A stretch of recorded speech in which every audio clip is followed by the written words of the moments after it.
Now we will start with actually ionic equilibrium. Okay, ionic equilibrium, it is the equilibrium. Ionic equilibrium is the equilibrium between ionic species in solution. What it is? It is equilibrium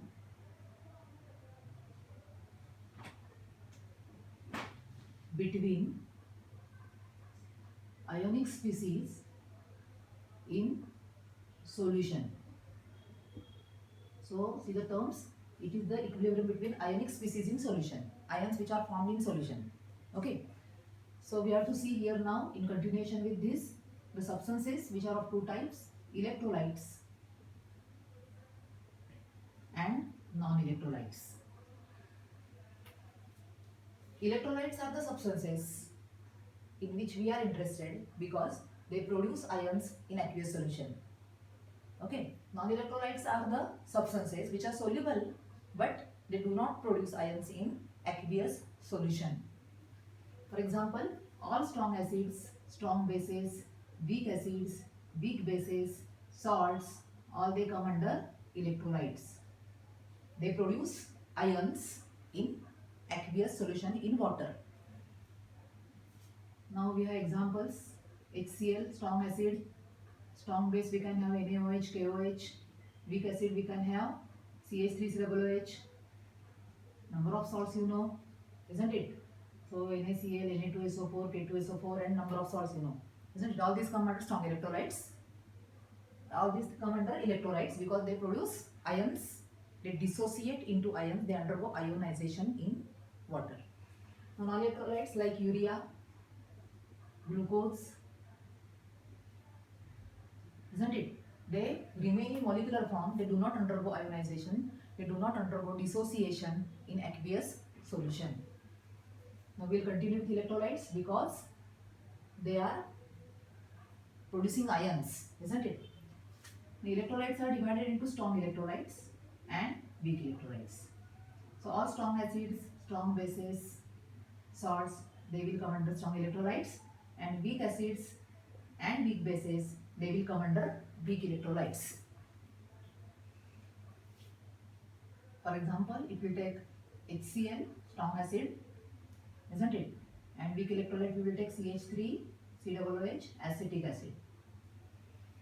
So strong acids or strong bases or salts, okay, they undergo complete dissociation. They will undergo complete ionization in water. There will not be undissociated molecules in water, while weak electrolytes, they do not undergo complete dissociation. They will remain in molecular form, most of them. So we will have ions which are produced by them, but they are very less in number. Okay, so these are weak electrolytes. So what is the concentration of ions in case of strong electrolytes? Suppose we have taken 0.01 molar HCl, as it is going to complete ionize, isn't it? The ions will have the same concentration.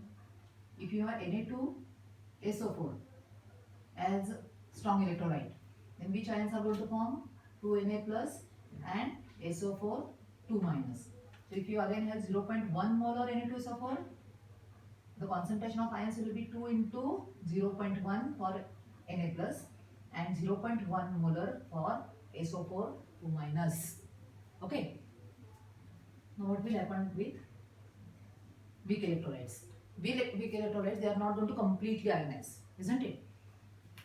So if you are taking 0.1 molar acetic acid, the concentration of acetate ions and H plus ions will not be 0.1 because it will remain in molecular form, most of the molecules. So what will be the concentration? Now to understand this, we have introduced here the term degree of dissociation. Okay, degree of dissociation is the fraction. It is a fraction of total number of moles which are undergoing dissociation when the equilibrium is reached. Equilibrium will be there, na? Isn't it? As all the molecules are not going to undergo dissociation, the reaction will be reversible. So there will be equilibrium between the ionic species and undissociated molecules, isn't it? So what is alpha? That is degree of dissociation. It is a fraction of total number of moles. They will undergo dissociation when the equilibrium is reached. So alpha will be equal to number of moles dissociated upon total number of moles initially present, that is degree of dissociation. Okay, now we will continue with acids and bases. What is the new topic? Acids and bases. Now see, whatever topics are there in this chapter, they are related to the term ionic equilibrium. You have to keep in mind each and every topic is related to ionic equilibrium. So why we are learning now acids and bases? Because acids and bases, they produce ions. So equilibrium will be there, just now we are seeing, isn't it? So the different scientists, they have given different ideas, different theories regarding acids and bases. One by one we will discuss all the theories. The very first theory which was given was Arrhenius. What is Arrhenius theory? According to Arrhenius theory, acid is substance which contain hydrogen and which produces H plus ions in aqueous solution. Okay, so acids are the substances which contain hydrogen and which produces H plus ions in aqueous solution. Okay, while bases are the substances, these are acids.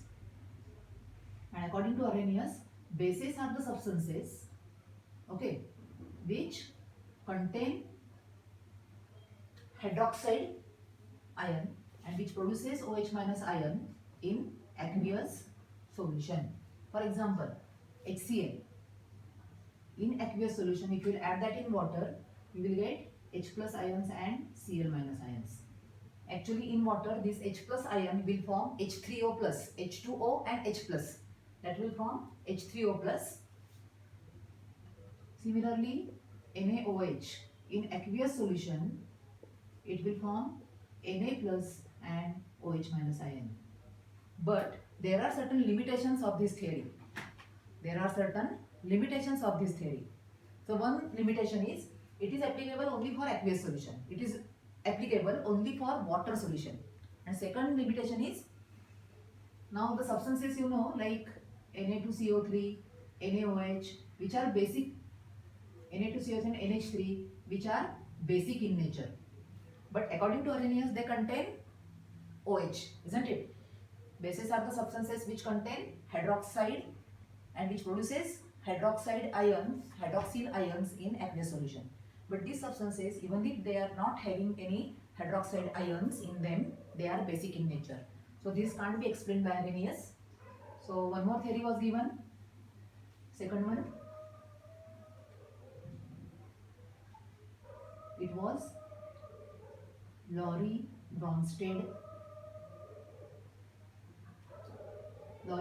theory.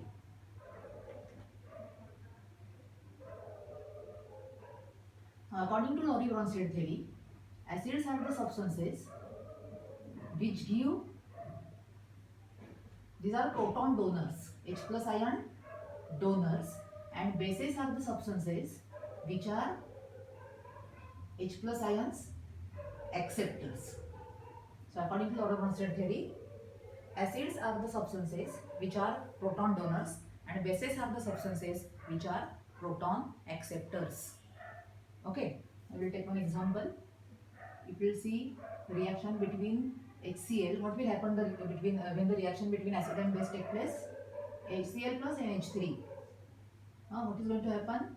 See, we will get NH4 plus and Cl minus, isn't it? We will get NH4 plus and Cl minus. So according to Laurie-Bronsted theory, acid is a substance which is H plus donor, isn't it? So what is happening in the forward reaction? In the forward reaction, if you observe, HCl is converted into Cl minus. So what it has done? It has given its proton. So it is a acid, isn't it? Now in the forward reaction, if you observe, NH3 is converted into NH4 plus, and therefore it is accepting proton, isn't it? And therefore it is a base. In the reverse reaction, NH4 plus has given its proton and therefore it is a acid, and Cl minus What is happened to Cl minus? It has accepted proton and therefore it is a base. Now if you observe the reaction carefully, HCl is converted into Cl minus. They will form one acid base pair, and NH3 and NH4 plus, which are differing by proton, isn't it? They will form another acid base pair. These are also differing by proton, HCl and Cl minus, and NH3 and NH4 plus, they are also differing by proton. Such a pair of acid and base which are differing by proton, okay,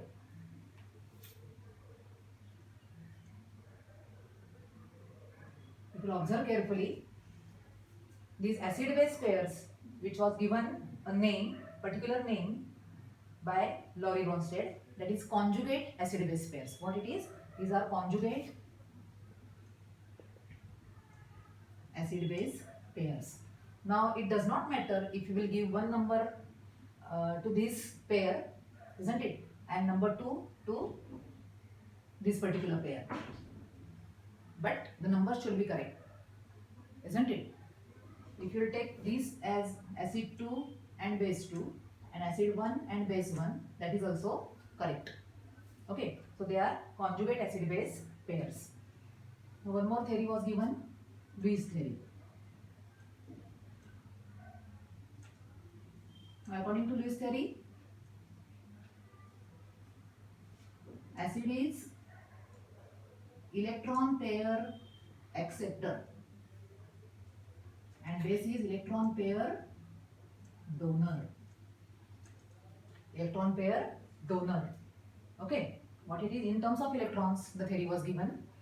Acid is electron pair acceptor, base is electron pair donor. For example, if you will have BF3NH3, if you will have reaction between BF3 and NH3, see, I will draw structures BF3 and NH3. So you know ammonia, nitrogen in ammonia has electron pair, isn't it? It is lacking electron because it has formed only 3 bonds, so only 6 electrons are there. So during reaction between them, the electron pair from nitrogen will be accepted by BF3 and BF3NH3 we will get. What is the product? BF3NH3. So BF3 here is accepting electron pair and therefore it is acid, and NH3 is base because it is giving its electron pair, and such a bond is known as coordinate bond, where the shared electron pair comes only from one atom. Okay, this is about Lewis theory. So these are the different theories which were given by different scientists, and now we will continue with amphoteric nature of water. We will continue with amphoteric nature of water, very simple topic.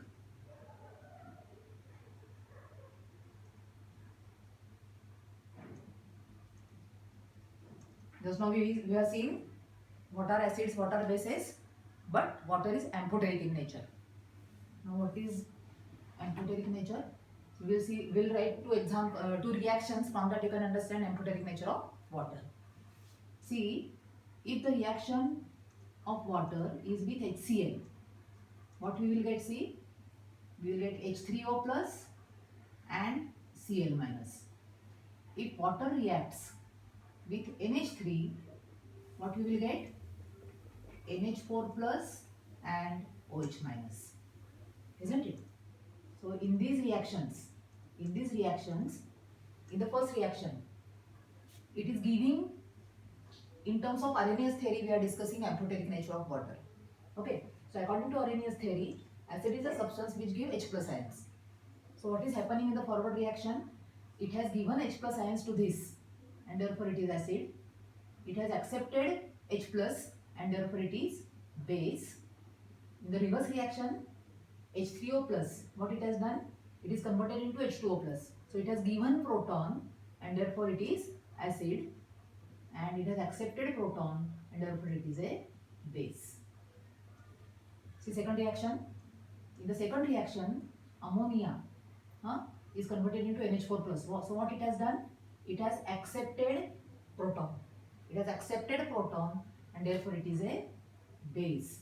At the same time, H2O has given its proton, isn't it? And therefore it is a acid. NH4 plus has given proton, isn't it? And therefore it is a acid, and OH minus is base. See the reactions carefully. In the first reaction, water is acting as base. In the second reaction, acid is acting as water is acting as acid.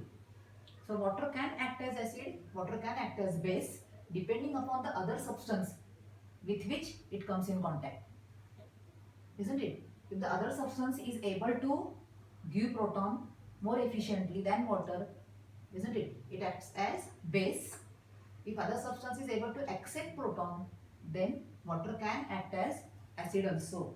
So that is amphoteric nature of water.